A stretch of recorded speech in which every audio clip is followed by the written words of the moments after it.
Nebraska is going to open their 2025 season in Kansas City. The Huskers will open its first game of the year next year versus Cincinnati in one of the most recognizable stadiums in the United States when the Huskers face the Cincinnati Bearcats at Geha Field at Arrowhead Stadium, Nebraska. Cincinnati and the Kansas City Chiefs announced the venue change for the 2025 opener on Monday, with the Huskers and Bearcats now scheduled to meet at Arrowhead Stadium Thursday. I like that it's Thursday, by the way, August 28th. The kickoff time and television network will be determined. Did you know there's a college football playoff game on TNT this weekend? Wow. Media rights are getting crazy. Just saying. All right. It will be one of the Big 12's television selection partners. This is supposed to be Cincinnati's home game, so that's why it would be a Big 12 type network, so to speak. All right. The Nebraska-Cincinnati contest was supposed to be a Bearcats home game. It was originally set for the UC campus. It was subsequently moved to Lucas Oil Stadium in Indianapolis before the most recent location change to Kansas City. Troy Dannon and I quote, "We are pleased to partner with the University of Cincinnati and the Kansas City Chiefs to bring our 2025 season opening matchup to Arrowhead Stadium," Dannon said. "Since arriving at Nebraska, one constant message I have heard from our fans is they miss having road games that are within driving distance." I can second that. All right, this game offers an excellent opportunity for our great fan base to make a short trip to watch the Huskers open the season and enjoy Labor Day weekend in Kansas City, end quote. I won't mention that I'm coaching fourth grade basketball. Team loses on a last-second shot. All of a sudden, I get this random text from Troy Dannon. Better coaching would have won that game. Wow. Just wow. All right, Troy, I remember that one. Receipts, my friend. No, I actually thought it was, not in the moment. Not in the moment, it wasn't funny, but it's pretty funny, actually. All right, Arrowhead Stadium has been considered one of the top stadiums in the National Football League for many years. Capacity of 76,416, one of the largest in the NFL. Although not that large compared to a lot of college football stadiums, but large for the NFL. Arrowhead has hosted numerous college football games, including 4 Big 12 championships. Nebraska last played in Arrowhead in 2006 Big 12 championship game against Oklahoma. Yours truly played in that game. And played a regular season game against Oklahoma State in Kansas City in 1998. Now, real quick, 2006, the Big 12 championship game. One of the games that haunts me the most. Like, there's a lot of things that I'm proud of. There's a lot of things that I look back on. I'm like, man, I wish I'd have done things differently. I wish this would have gone differently. That game is probably the one game that haunts me the most. I will never forget Bill Callahan meeting with me, Zach Taylor, and Brandon Rigoni, or the 3 captains before that. I've never shared this before, but he basically said, we got to beat Oklahoma to win the Big 12 championship so we can go play the Boise Bunnies in the Fiesta Bowl. The ironic thing is the Boise Bunnies beat Oklahoma that year. But those were his words. I remember sitting there thinking, whoa, Boise Bunnies. Wow, that's disrespectful. And then, as we know, Boise State now has a first-round bye for some unknown reason. We do know the reason. It's just ridiculous, asinine, and needs to change. But that game against Oklahoma, besides haunting me to this day, is probably the coldest game I've ever played in. My senior year, we played against Texas in the snow in the fourth quarter, but it wasn't that cold, not comparatively speaking. And I will never forget, Callahan said, you're not allowed to wear sleeves. Now, I trained with some Oklahoma players down in Houston for the NFL draft that upcoming year. And one of the first things they said when they saw me was like, you Nebraska boys were nuts. When you came out with no sleeves, we couldn't believe it. So I guess the mind games almost worked, kind of. We didn't win the game, but at least, it started something in their heads. The other thing they said was our offense was so complex and shifting and motions. They admitted to me they were completely and utterly lost as far as who they had in coverage by the time we snapped the ball half the time. But the other thing, it was so freaking cold. Coach Blake looks at his D lineman. He goes, put Vaseline on your, I can't imitate him. I'll try. Put Vaseline on your arms, guys. I can't do it. It's a bad Mike Tyson imitation, and I'm trying to imitate Coach Blake, who I love and respect. So we put Vaseline on our arms, which I'd never done. Number one, offensive lineman, hold all the time, like every goddamn play, okay? I got holes in my jerseys, but no holding calls that year as proof. The only holding call that happened that entire year was actually in practice on me. I had a peel blitz, which basically means the back stays. I'm the outside edge blitzer with contain. If he flares, I flare with him. I got him in coverage.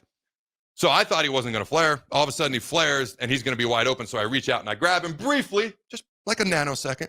They throw the flag on me for holding. But never once, with all the holes in my jersey I had my senior, did they ever throw the flag on the opposing offensive line, even though I had all these holes in my games after the jersey. But they threw it on me once in practice. And it was getting ready for the bowl, so I was sick of the non-calls. I about flipped out on that ref in practice. All right, back to the game. It was really cold. The Vaseline actually helped. I actually used it at times in D.C., which is not as cold as Arrowhead Stadium, but I used it at times in D.C. It also keeps you a little bit warmer. That was the other reason he said it. When I say it helps, it really wasn't about the holding. It was just a random side benefit. Too bad we couldn't put it on our jerseys. Maybe I should have. But it was supposed to keep you a little bit warmer. But I twisted my ankle really bad in that game, besides the game being really cold. So the game ends late at night. And I ride back all the way with my now wife, then girlfriend, and her uncle. They said I could do it. You know, that's cool. Go ahead, Adam. And so we get back like 3, 4 in the morning, but it's like freezing cold. But I twisted my ankle really bad. And I will always forevermore say the dome in St. Louis made me soft. And living at the foot of the mountains in Colorado is not anywhere near as cold as one might think, to be honest with you. So I'm not as tough as I used to be when it comes to cold weather. I come walking out of the locker room with an ice bag wrapped around my foot, my entire ankle, no shoe, no sock. It's like probably 0 degrees at this point. And I didn't know that they were parked on the opposite side of the farthest parking lot away. It took like 10 minutes to get there, and everyone's looking at me like I'm crazy. It's like midnight. It's like 0 degrees. I've got this ice bag on my ankle. I'm walking across parking lots in bare feet. All right. And it was just kind of like, I was a lot tougher. I don't know if I'm smarter now, but dumber back then, I guess, too. I don't know. What do you think, Jake? It just I thought of that 2006 game, too, and it just reminded me, too, that yesterday we finally saw it happen. Zach Taylor against Brian Callahan. So, from back, right. From back in 2006, that team to kind of come full circle here. That's right. That's crazy. Sitting in those captain meetings with Bill and Zach and Rigoni. Oh, man. All right. Couple of quick things. Chat a little bit of volleyball. Whenever we do have an official DB's coach, I just want to say we will dive more into. I got a whole bunch of notes on this guy. I'm just waiting to go into them. We'll dive more into depth. All right, Marshall. It's people don't care about bowl games. It's a general whole. It was uber important to Nebraska this year. That will change next year.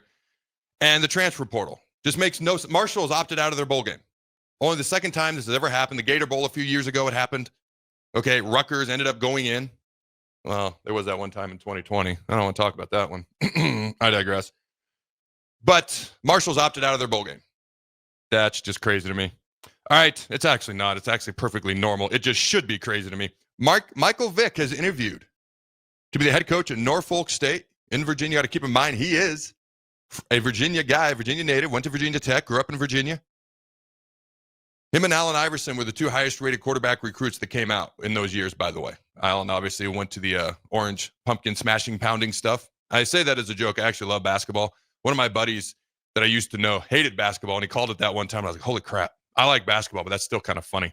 I actually like basketball a lot. I wasn't allowed to play football until middle school. It was my favorite sport growing up as a kid. So you got anything for me, Jake?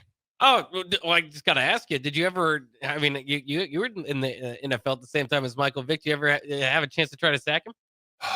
Yes. We played, he was with the Falcons, I believe, the first time. The second time, I was very unhappy with him. So we're going into my contract year. It's my last year in D.C., my contract season, and I'm a half a sack away from leading the D-line in sacks. And I break, I beat the O-lineman, I break free, and I've got him. Like, I'm coming off the offensive right side, which he's a left-handed quarterback, is his blind side, and I've got him. And then he does like this triple axle back handle, like what you see these figure skaters do at the Olympics, at least that's what it seemed like to me. Got out of the sack, and I still almost grabbed him by like the ankle. He did like 14 Heisman poses and got around me. And as he's running down the sideline, I'm MFing him up and down like he cares what I have to say at this point. But the reason it made me so mad, that was my contract year. And I thought I had him. And I ended up not leading the Redskins D-line in sacks because of that. Stephen Bowens beat me by a half a sack. So we go into contract negotiations.